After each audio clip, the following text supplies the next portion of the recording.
Hello everyone, you are watching Chemistry Point of View by Shikha Abrol. Welcome back to my YouTube channel. आज के इस lecture में हम लोग बात करेंगे रिगार्डिंग द क्वेश्चंस जो मैंने आपको लास्ट लेक्चर में दिए थे फ्रॉम चैप्टर नंबर 9। तो हमारा फर्स्ट क्वेश्चन था जिसमें आपको दिया हुआ था फर्स्ट पार्ट के लिए ज्योमेट्रिकल आइसोमर्स ड्रॉ करना।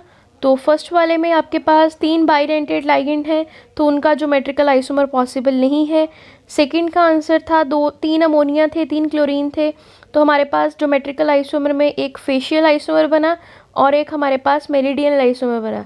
फेशियल और मेरिडियन में क्या डिफरेंस है ये हम पढ़ चुके हैं लास्ट लेक्चर में, तो वहाँ से आप ये कवर कर सकते हो ज्योमेट्रिकल आइसोमर्स।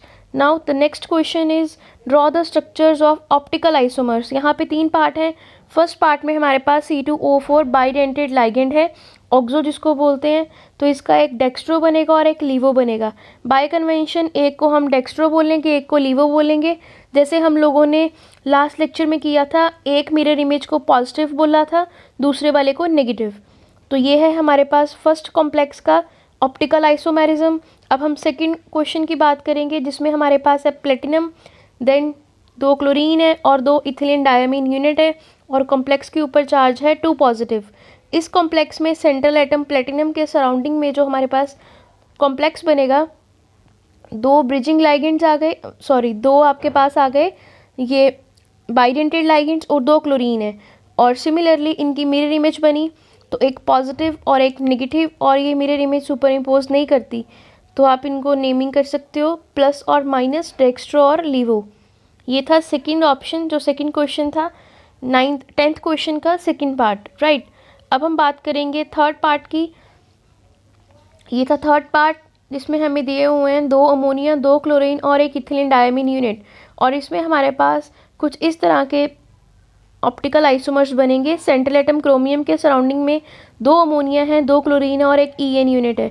उसकी मिरर इमेज बनाई तो वो भी नॉन सुपर इम्पोजिबल है। और अगर हम अमोनिया को पहले हमने सिस रखा, उसके बाद ट्रांस रखते हैं, फिर से ड्रॉ करेंगे तो फिर से उसकी मिरर इमेज, तो ये हमारे पास 4 ऑप्टिकल आइसोमर्स बने। And now next question is draw the isomers optical and geometrical of the following. तो इसमें फर्स्ट क्वेश्चन के लिए पहले हम ज्योमेट्रिकल ड्रॉ करेंगे, then we will draw the optical and then for the other parts also. सबसे पहले आपको जब भी ज्योमेट्रिकल और ऑप्टिकल ड्रॉ करना है तो आपको सेंट्रल एटम ड्रॉ करना है, देन आपको साइड लाइगेंड्स को अरेंज करना है इन दैट ऑर्डर कि हमारे पास जो इमेज है वो नॉन सुपर इम्पोजिबल हो अगर हम ऑप्टिकल आइसोमर्स कर रहे हैं। तो अब हम कोबाल्ट वाले केस में देखेंगे, हमारे पास सेंट्रल एटम कोबाल्ट है, 2 क्लोरीन थे।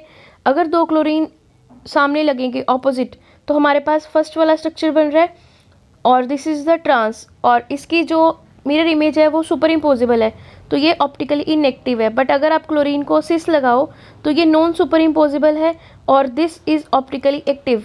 तो टोटल 3 आइसोमर्स बनते हैं, एक ट्रांस का और 2 सिस के, सिस का एक पॉजिटिव और एक नेगेटिव। नेक्स्ट थर्ड पार्ट है हमारा जिसमें हमारे पास एक कोबाल्ट है, एक अमोनिया, एक क्लोरीन, 2 इथिलीन डायमीन यूनिट्स हैं। इसके लिए हमने पहले ट्रांस का ड्रॉ किया, देन हमने सिस का ड्रॉ किया। ट्रांस के लिए फिर नॉन सुपर इम्पोजिबल इमेज नहीं आएगी, सुपर इम्पोजिबल आएगी तो ऑप्टिकली इनएक्टिव रहेगा।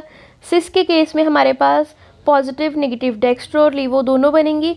तो ये नीचे उसकी मिरर इमेज बनाई हुई है, हमने क्लोरीन और अमोनिया को साइड वाइज लगा दिया सिस में और ये बन गई ऑप्टिकली आइसोमर्स। तो 3 बन गए, trans isomers optically inactive, cis isomers optically active, and total 3 isomers आए, 2 सिस के और एक ट्रांस का। Now the next question is जिसमें हमारे पास है कोबाल्ट, 2 अमोनिया, 2 क्लोरीन, एक इथिलीन डायमीन यूनिट, और यहाँ पे हमने क्या किया, अमोनिया को साइड वाइज लगा दिया, क्लोरीन को साइड वाइज लगा दिया, राइट। उसके अलावा हम लोगों ने क्या किया, अमोनिया और क्लोरीन को साइड वाइज लगा दिया, अल्टरनेटिवली ड्रॉ कर दिए।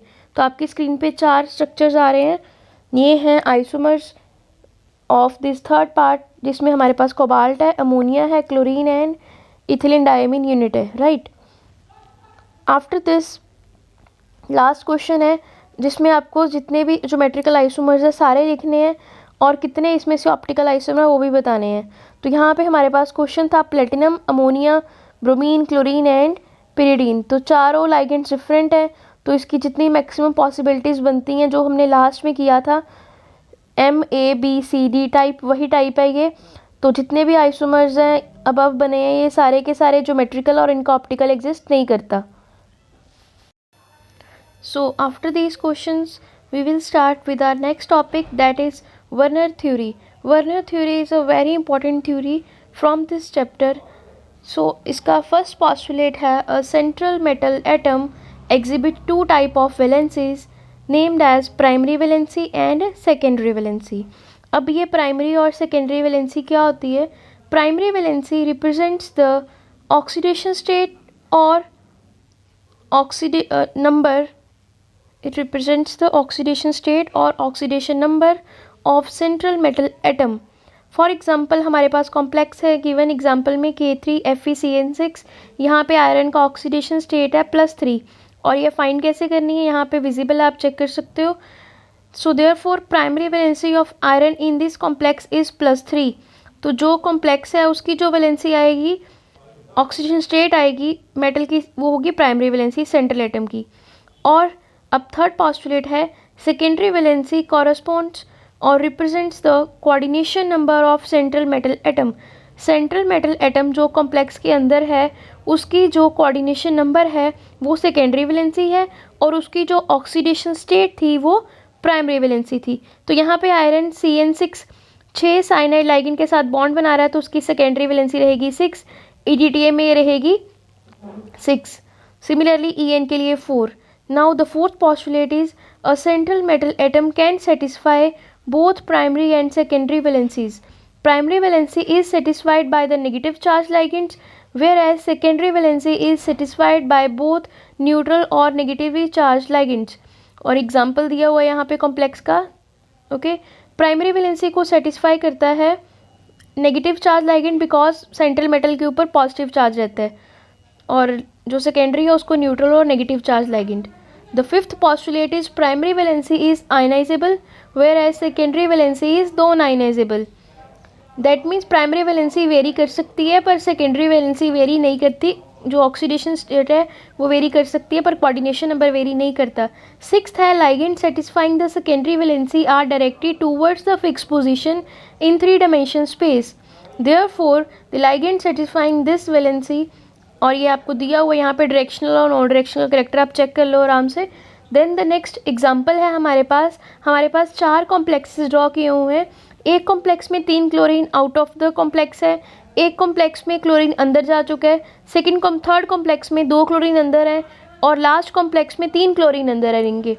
जो हमारे कोऑर्डिनेशन कंपाउंड है उसके, जहाँ पे हमारे पास जो डॉटेड लाइंस हैं वो रिप्रेजेंट कर रही हैं हमारी प्राइमरी वैलेंसी को और जो बोल्ड लाइंस हैं वो रिप्रेजेंट कर रही हैं प्राइमरी वैलेंसी को।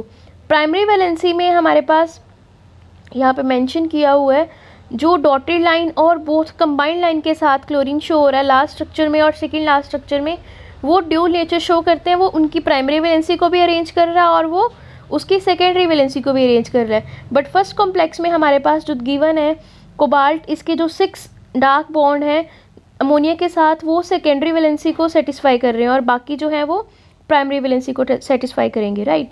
अब है limitations. So limitation of vernier theory में फर्स्ट लिमिटेशन ये है कि it does not predict about the shape of different molecules. Different molecules की शेप को प्रिडिक्ट करने में ये थ्योरी हमें हेल्प नहीं करती for coordination compounds. This theory does not predict about the magnetic behaviour, magnetic behaviour को भी एक्सप्लेन नहीं करती। और लास्ट है this theory does not explain about the colour of the complex. तो कलर, शेप और मैग्नेटिक बिहेवियर इनको ये थ्योरी एक्सप्लेन नहीं करती। By this I finish my this lecture here. Thank you.